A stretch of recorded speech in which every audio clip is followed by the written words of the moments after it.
Hello everybody, I'm Nathan Zajac. And I'm Brandon Long, and these are your Indian Insights for Monday, September 22nd, 2014. Junior class cabinet members may meet every day after school in room C122 to work on homecoming decorations and a banner.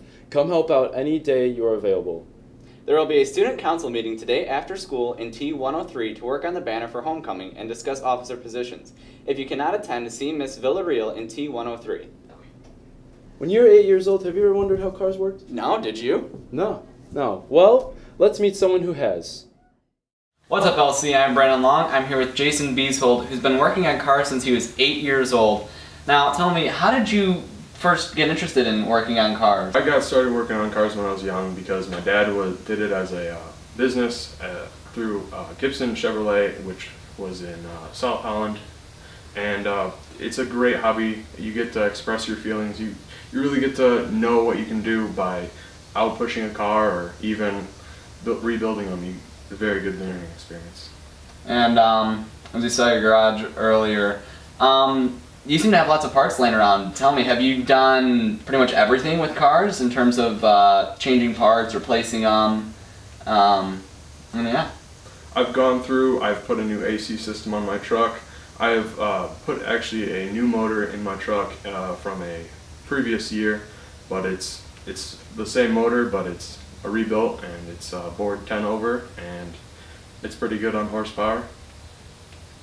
So what do you do with all the cars you work on? Do you own them? Do you repair them for friends, family, or just neighbors, or just do it to do it?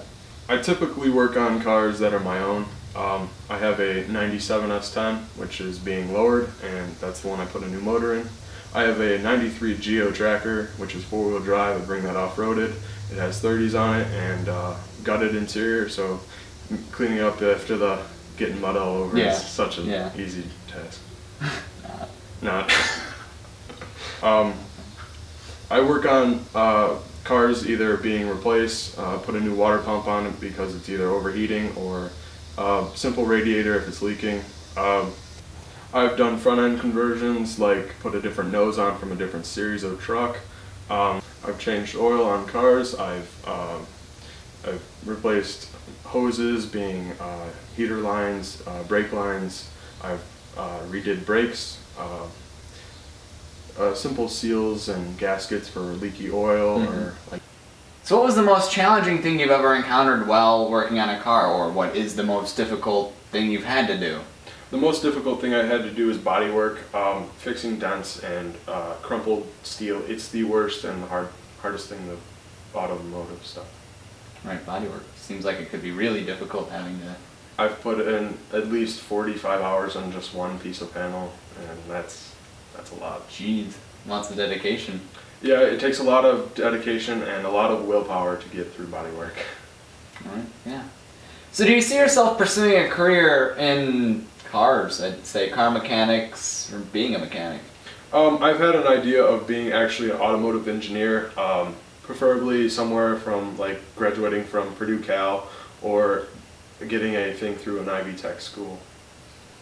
Cool. No, sounds like you enjoy doing what you're doing. It's real fun. Hopefully it works out for you in the future and you get a nice career doing what you want to do. Great hobby, Jason. I hope your career plans work out. N-Teens meeting has been moved to this Thursday in the LGI after school. Applications and dues should be turned in to Miss Bessich by September 30th. The Environmental Club can meet in Mrs. Ruiz's room in 9218 after school as needed today through Friday to create the banner for homecoming week. The next blood drive will be held this Friday, September 26th. Everyone must turn in a permission form in order to donate. Visit the American Red Cross table during your lunch to sign up. Not happy with your school picture? Don't worry, picture retakes will be October 8th and 9th during all lunches in the main street. There is still time to surprise that special girl, yes, even your mom, with mums. Orders are being accepted until today. See Mrs. Loden or any cheerleader for a form. A lot of people like to play sports, but most people don't think about their consequences. Let's check it out. Sports isn't always just fun and games. Sometimes you just gotta get hurt. We caught up with an injured football player, Matt Georgievich, to see how his injuries are going. And we also caught up with the trainer, Chris Hall, to see how he handles student injuries. I play football and track and field. Well, my first injury was a torn labrum in my shoulder, and that happened in August of 2013. I tore my right meniscus in my right knee. Just recently in July, I tore the meniscus in my left knee playing football as well. The shoulder injury was a 6-month therapy, resuscitation, all that stuff, surgery. My right knee was just a month after surgery, and my left knee, I'm not doing surgery because it's not as bad as a tear, but still a month recovering. I do sit there, I try to help out if I can. It does suck after a while just standing for 3 hours a day and not doing much, but I get through it. It has to be a little disheartening that all 4 years of your high school career you've been injured at least once. Have you ever considered not playing sports? I do think about it all the time, but just the fact that it's my senior year, I'm going to keep on trying. My parents, they support me either way. I think stronger because I have more motivation to get back on the field. I've been waiting longer to play, and I'm more excited than others. After high school, do you plan on still playing football or track? I do not, because I don't think I can handle it. Well, thank you, sir. Thank you. What kind of exercises do you have, just like basic exercises do you have the students do? Really would depend on obviously what body part injury they have. Ankle, obviously we do a lot of ankle exercises, a lot of resistance things to build muscles, build strength in the ankle. Shoulder, same kind of thing, a lot of things. We use some free weights, but just a lot of resistance bands, just trying to get them obviously range of motion and their strength back so they're able to get back onto the field. Well, hope you have a speedy recovery.